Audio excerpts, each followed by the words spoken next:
Assalamualaikum warahmatullahi wabarakatuh anak-anak. Bagaimana kabar kalian hari ini anak-anak? Semoga selalu diberi kesehatan jasmani dan rohani, dan semoga selalu diberi kemudahan dalam memahami pembelajaran hari ini.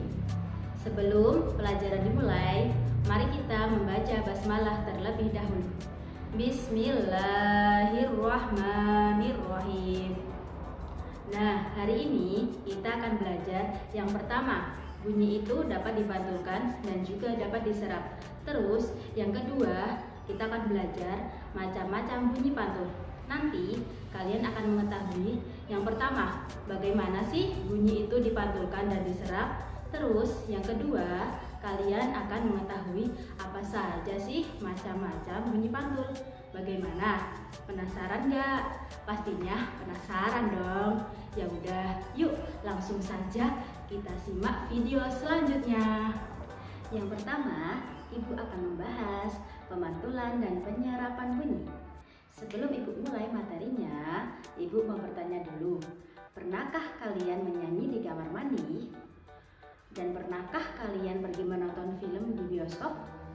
Lalu, apa sih perbedaan suara kalian yang sedang menyanyi di kamar mandi dengan suara yang ada di bioskop? Ya, betul sekali. Suara menyanyi di kamar mandi pastinya akan terdengar lebih nyaring dibanding suara yang ada di dalam bioskop. Kenapa sih demikian?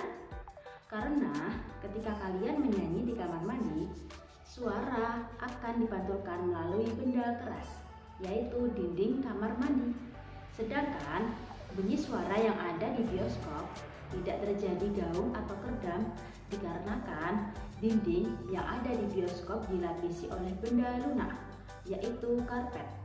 Sehingga bunyi suara tidak dapat dipantulkan melainkan diserap oleh karpet tersebut. Jadi anak-anak, bunyi dapat dipantulkan jika mengenai benda keras. Nah, contoh benda-benda yang dapat memantulkan bunyi adalah kaca, dinding, kayu, dan logam. Selain dapat dipantulkan, bunyi juga dapat diserap. Nah, bunyi dapat diserap jika mengenai benda lunak. Apa saja sih contoh benda lunak itu? Ya, benar sekali. Contoh benda-benda yang dapat menyerap bunyi adalah karpet, karet, busa, dan kertas. Nah, selanjutnya kita akan belajar tentang pemantulan bunyi.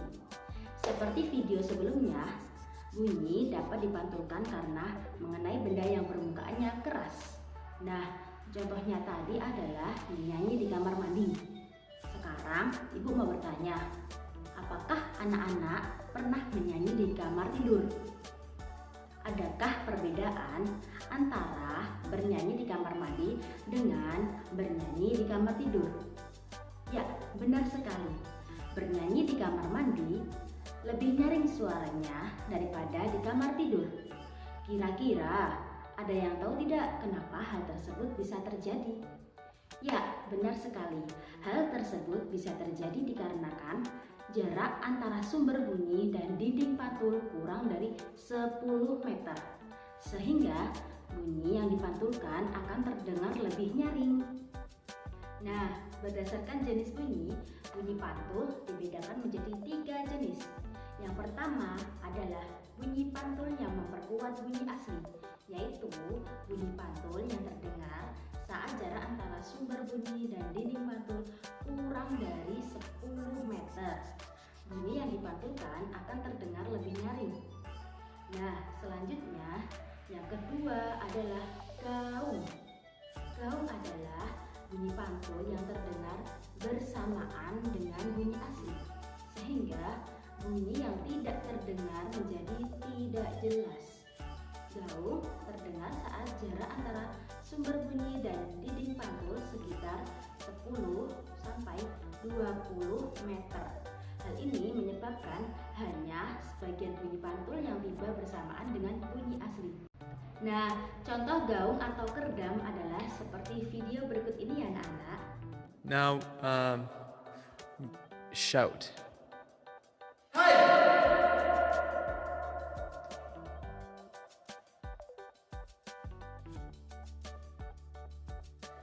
8.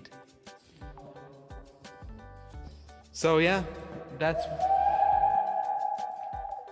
Hai anak-anak, coba tebak gambar apa yang ada di samping? Ya, benar sekali. Gambar tersebut adalah gambar orang berteriak di dalam gua. Nah, bunyi dari teriakan tersebut disebut gema. Gema merupakan jenis bunyi pantul yang ketiga. Nah, ada yang tahu nggak apa sih gema itu? Gema adalah bunyi pantul yang terdengar setelah bunyi asli. Gema terdengar saat jarak antara sumber bunyi dan dinding pantul lebih dari 20 meter. Gema biasanya terdengar jika kita berteriak di gua, lembah, dan bukit yang jaraknya jauh serta permukaannya keras dan rapat. Nah anak-anak, ada yang tahu nggak sebenarnya apa sih manfaat bunyi pantul? Ya, benar sekali. Manfaat bunyi pantul diantaranya adalah yang pertama, untuk mengukur kedalaman lautan. Terus yang kedua adalah untuk mengetahui kedudukan kapal selam. Yang ketiga adalah untuk mengetahui letak ikan di laut. Bagaimana? Sejauh ini apakah semuanya sudah jelas anak-anak? Jika masih ada yang belum jelas, jangan sungkan untuk bertanya ya anak-anak. Nah, pertanyaan bisa melalui WA atau komentar di bawah ini. Dan jangan lupa untuk mengerjakan tugas yang sudah Ibu beritahu di WA grup ya anak-anak. Sekian penjelasan dari Ibu. Apabila banyak kekurangan, Ibu mohon maaf setulus-tulusnya. Tetap di rumah saja ya anak-anak, dan jaga protokol kesehatan ya anak-anak. Salam sehat. Wassalamualaikum warahmatullahi wabarakatuh.